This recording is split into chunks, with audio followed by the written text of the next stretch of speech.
Over the preceding year, President Nixon had stunned Americans by announcing that the U.S. and South Vietnamese forces had invaded Cambodia. National Guardsmen had shot and killed university students protesting the war at Kent State University in Ohio. Lieutenant General William Calley had been convicted for his role in the massacre of dozens of civilians at My Lai. Total American deaths in Vietnam had surpassed 45,000. In its legal briefs, the White House argued that publication of the Pentagon Papers in the pages of the Times and the Washington Post would lengthen the war, endanger American intelligence operatives working in Southeast Asia, and broadcast nuclear secrets to hostile nations. Despite tremendous political pressure, the Supreme Court rejected the White House's arguments, and it held that the government's interest in protecting sensitive information, even classified information, could not justify a prior restraint against the press. And this is how Justice Hugo Black explained his reasoning. He said, "The guarding of military and diplomatic secrets at the expense of informed representative government provides no real security for our republic. The drafters of the Constitution sought to give this new society strength and security by providing that freedom of the press, religion, and assembly should not be abridged." And Justice William Douglas, agreeing that the newspapers could not be enjoined from publishing the classified papers, saw the issue in similar terms. He wrote, quote, "Secrecy in government is fundamentally anti-democratic. Open debate and discussion of public issues are vital to our national health. On public questions, there should be uninhibited, robust, and wide-open debate."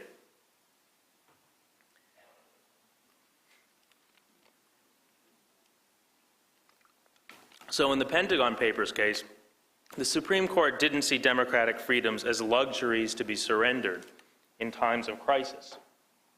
The argument that Justices Black and Douglas made sounds almost radical today. They saw democratic freedoms not as threats to security, but as guarantors of security.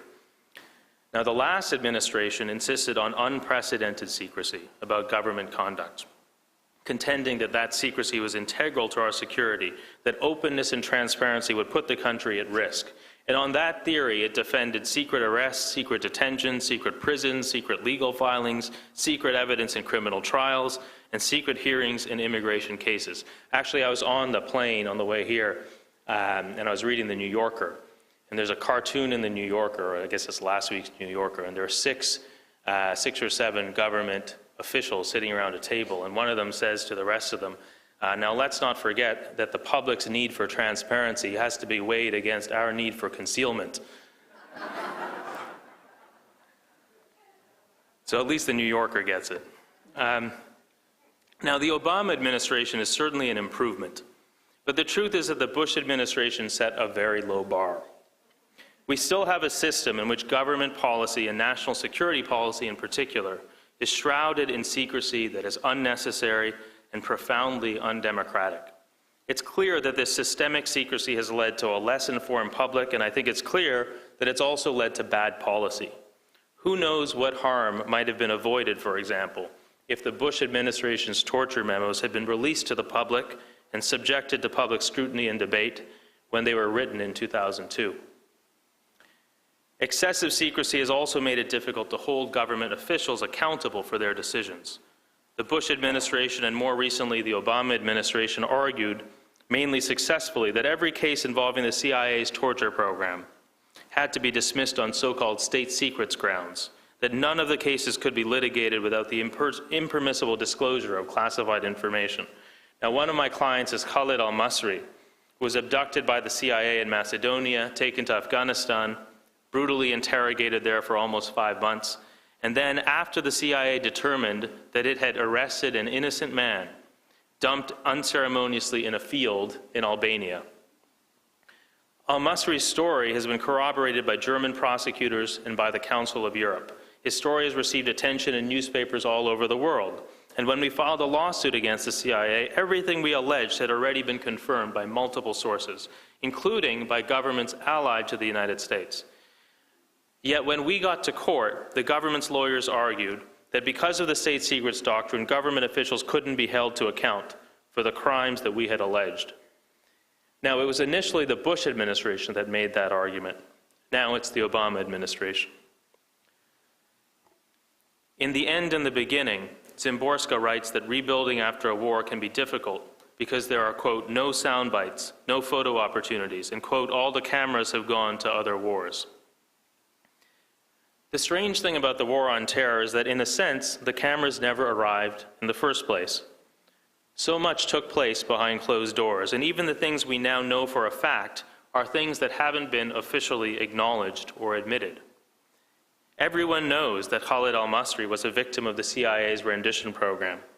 The Germans know it, the Council of Europe knows it, the New York Times knows it.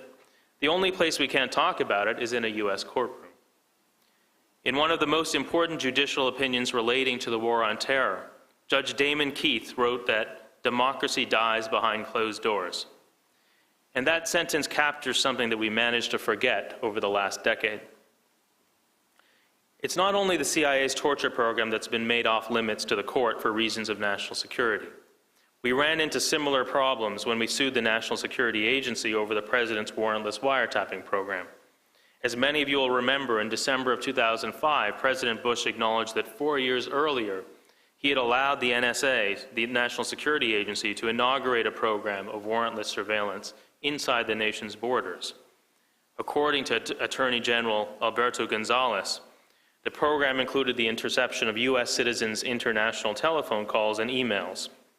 Now, the controversial aspect of the program was not, of course, that it involved the interception of telephone calls and emails. The controversial aspect was that it involved the interception of telephone calls and emails without warrants, without judicial oversight. There was a statute called the Foreign Intelligence Surveillance Act that expressly required judicial oversight. And beyond the statute, there was the Fourth Amendment. The government's lawyers argued that Americans don't have a reasonable expectation of privacy in their international telephone calls and emails. Now, when we filed suit, there was little about the warrantless wiretapping program that was secret. The New York Times had reported the program's existence and provided details about its scope, and the president himself had confirmed virtually everything that the New York Times had reported. In court, though, the government's attorneys took the position that despite all of the information about the program that had been made public, the case couldn't be litigated without the disclosure of state secrets. And that's another argument that the Bush administration made in the first instance, but the Obama administration has since adopted. Now, I think that senior officials in the Bush administration genuinely believed that transparency was a threat to security, that the nation could be protected from foreign threats only as long as the government could keep its policies secret. But the Bush administration also used secrecy to shield its own officials for accountability for their decisions. Amongst legal scholars, virtually no one argues anymore that the warrantless wiretapping program was anything other than unconstitutional. Virtually no one argues that the torture program was consistent with the Geneva Conventions and the War Crimes Act. And yet no official has been held to account, civilly or criminally, for those programs. Since he took office, President Obama has been revisiting some of the Bush administration's signature policies.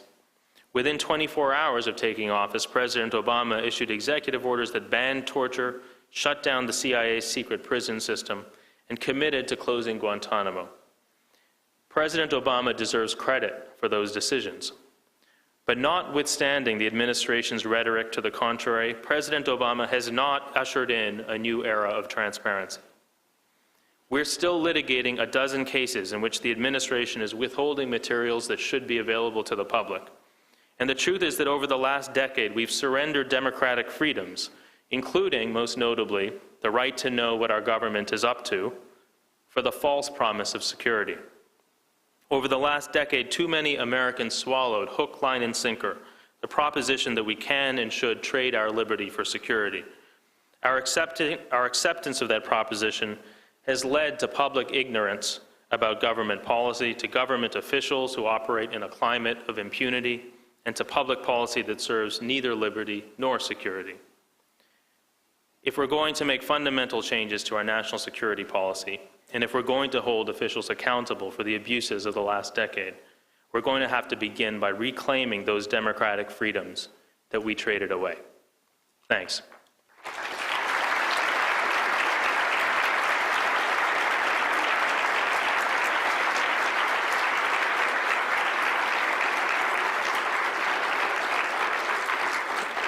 I'm happy to take questions if there are any, but I'm hoping Carol will come up here, so if there are any hard questions, Carol can take those.